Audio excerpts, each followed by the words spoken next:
See, the way the question is asked and also the way normally it's addressed is, people think there is something called as negative thought and positive thought. They want to remove the negative thoughts and have only positive thoughts.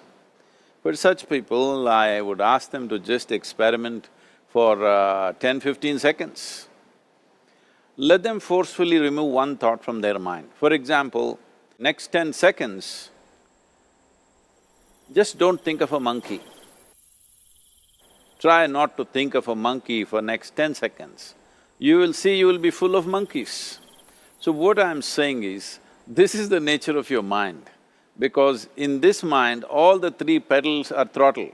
There is no brake, there is no clutch. Whatever you touch, it will only go faster.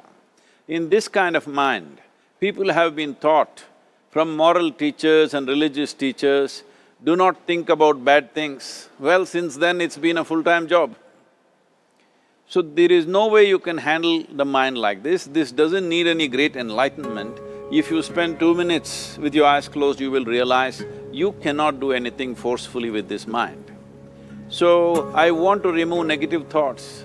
Do not ever go in this direction, because what you want to remove will become your quality. Always you will be on it. So what should I do? The thing is this, without understanding the fundamental mechanism of this mind, because our mind, human mind, is the most sophisticated computer on the planet. Even all the supercomputers have come out of this. When this is the case, is it not important that we understand the mechanics of how it functions? One simplistic aspect of how it functions is, there are no subtractions and divisions in our mind. There is only addition and multiplication. If you try to do something with it, it will say one more. If you try hard, it will multiply into many more. In this mind, you don't try to identify what is positive, what is negative and try to remove it. First of all, one needs to understand, this mind of yours, this body of yours is supposed to serve you. The life that you are is important. Body and mind are vehicles that must serve us. If you sit in a vehicle, it must go where you want to go. If it goes to its own destination, what is the point of such a vehicle? It's just a nuisance. Right now, most human beings are unfortunately experiencing this fantastic possibility of human mind as a nuisance, as a troublesome thing.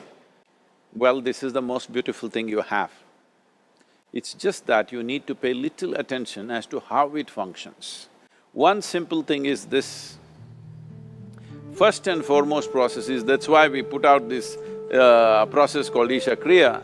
This is to distance yourself from your physiological and psychological process. There is something called as you which exists. This is not a composite of all your thoughts and emotions and physiological processes. Beyond that, there is you. If you close your eyes, even if you cannot see anything, you're still there. It is through the window of your eyes that you're looking out, but if you close your eyes, it doesn't mean that you don't exist, you still exist. So beyond your thought, you still exist, beyond your emotion, you still exist. So that you, the life that you are, this has to come into your experience. Why is it that you're not allowing that to come into your experience, which is the most significant aspect of who you are?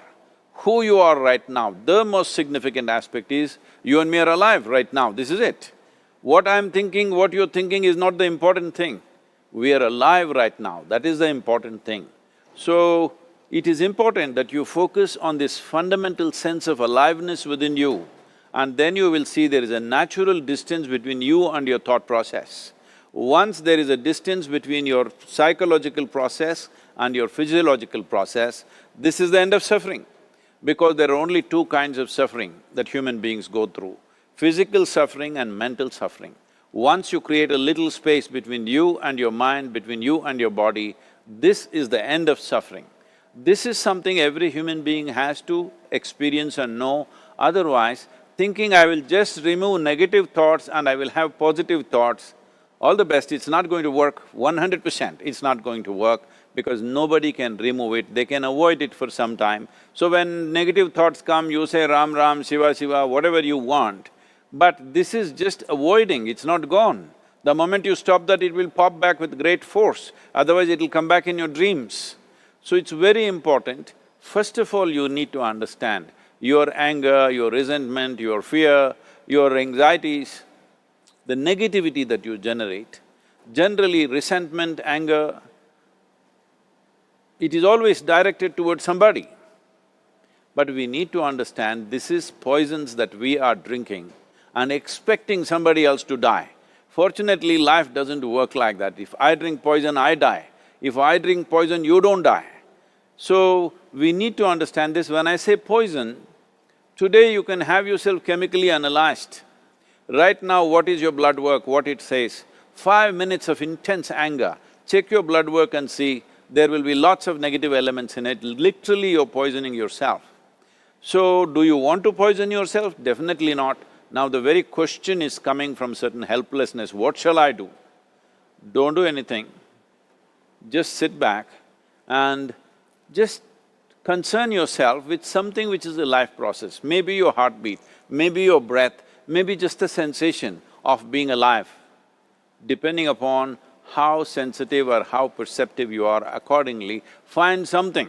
It could be a sensation in the body, it could be breath, it could be heartbeat, it could be anything, something which indicates life to you.